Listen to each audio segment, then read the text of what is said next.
안녕하십니까. 글로벌 코리안 포스트에서 전해드리는 글로벌 코리안 GK 뉴스입니다. 글로벌 코리안 포스트에서 전해드리는 GK 뉴스입니다. 국가접종자문의회인 내시가 백신 1차와 2차 접종 간격을 4개월까지로 연장할 수 있다고 마침내 발표했습니다. 이에 따라 백신 수급이 원활하게 이루어지는 한 보다 많은 사람들이 접종을 할 수 있고 일반인 접종 속도도 앞당겨져 빠르면 올 여름철에 접종이 가능할 것으로 기대되고 있습니다. 보건부는 한 번만 접종해도 되는 유일한 백신인 존슨앤존슨 백신 사용을 승인했다고 5일 밝혔습니다. 존슨앤존슨 백신은 아스트라제네카 백신과 같이 바이럴 벡터 백신으로 영상 2도에서 8도의 온도에서 최소 3개월간 보관이 가능해 일단 유통되면 접종 확산에도 보다 도움될 것으로 보입니다. 파이저, 모더나, 아스트라제네카 등 세계 백신 유통량이 보다 많아지면서 주정부들은 백신 접종을 가속화시키는 가운데 우선 접종자 및 고령자부터 접종 예약을 받기 시작했습니다. 캐나다에서는 250만 회분 이상의 접종이 이루어졌는데 북부 지역의 원주민 접종은 30% 이상 이루어졌고 13개 주에는 2%에서 5% 사이로 접종이 이루어졌습니다. 연방정부가 밝힌 백신 유통 플랜에 따르면 화이저 백신이 그동안 매주 43만 회분 이상씩 다음 주 21일까지 들어오지만 이후부터는 매주 100만 회분 이상씩 들어와 보다 많은 접종이 기대되고 있습니다.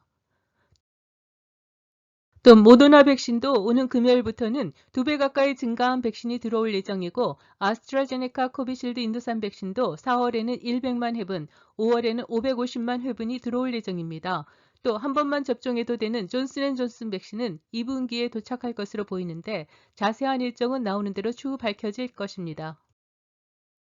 코로나 팬데믹 여파로 정부가 지원하는 임금 지원과 렌트 지원 등 정부 혜택 기간이 올 6월까지 연장되었습니다. 따라서 근로자 임금의 75%까지 지원하는 캐나다 긴급 임금 지원과 렌트비의 65%까지 지원해주는 캐나다 긴급 렌트 지원, 그리고 심하게 타격을 입은 비즈니스에 대한 지원 등 정부 혜택이 6월 5일까지 연장되었습니다.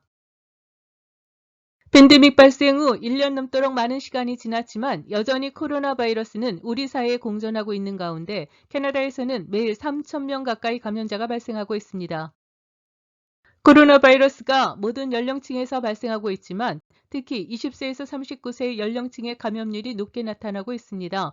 이동량이 많고 또 사람들과의 접촉이 많은 성인들과 고위험 환경에서 전파가 더 많이 이루어지고 있는 가운데 변이 바이러스의 출현으로 팬데믹 상황에 대한 우려가 커지고 있습니다.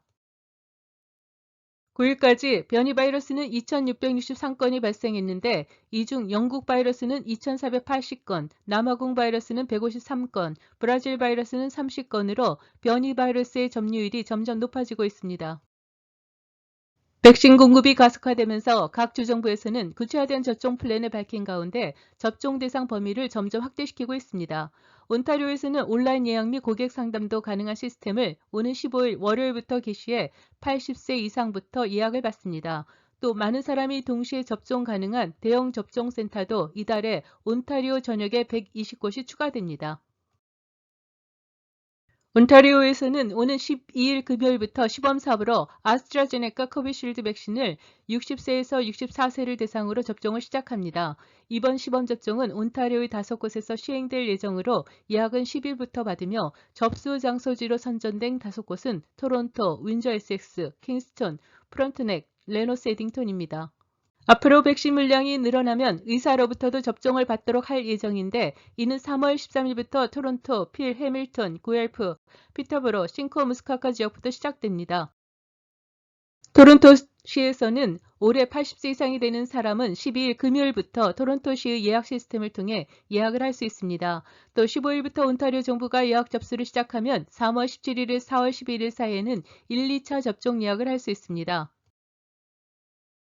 또 토론토시는 다음 주 15일 월요일에는 80세 이상자를 대상으로 다수가 동시에 접종할 수 있는 메가 접종 센터 3곳을 오픈합니다. 시에서 운영하는 3곳은 메트로 토론토 컨벤션 센터, 스커브로 타운 센터, 토론토 콩그레슨 센터 등으로 일주일 내내 오전 11시부터 오후 8시까지 운영됩니다. 퀘벡에서는 3월 15일부터 약국에서 백신 접종을 시작한다고 밝혔고, 엘버타에서는 2단계로 조치를 완화시켜 컨퍼런스 센터 및 호텔 등 행사장 운영을 재개시켰습니다. 매니토바도 5일에 대부분의 비즈니스를 재개했고, BC는 비상사태를 3월 16일까지 연장시킨 가운데 고위험 환경에 처한 사람과 90세 이상 및 65세 이상 원주민을 대상으로 접종을 하고 있습니다. 또 노바스코샤는 6월 말까지 모든 거주자에 대한 1차 접종을 끝내길 기대하고 있습니다. 사상 최저의 기준금리가 계속 이어지는 가운데 10일 중앙은행은 현 기준금리를 동결한다고 발표했습니다. 따라서 당분간 0.25%의 현행 이율은 지속될 것으로 보입니다. 다음 이율 발표는 4월 21일에 예정되어 있습니다. 현재 미화 대비 캐나다 달러 가치는 계속 상승 추세에 있습니다. 감사합니다. 지금까지 글로벌 코리안 포스트에서 전해드렸습니다.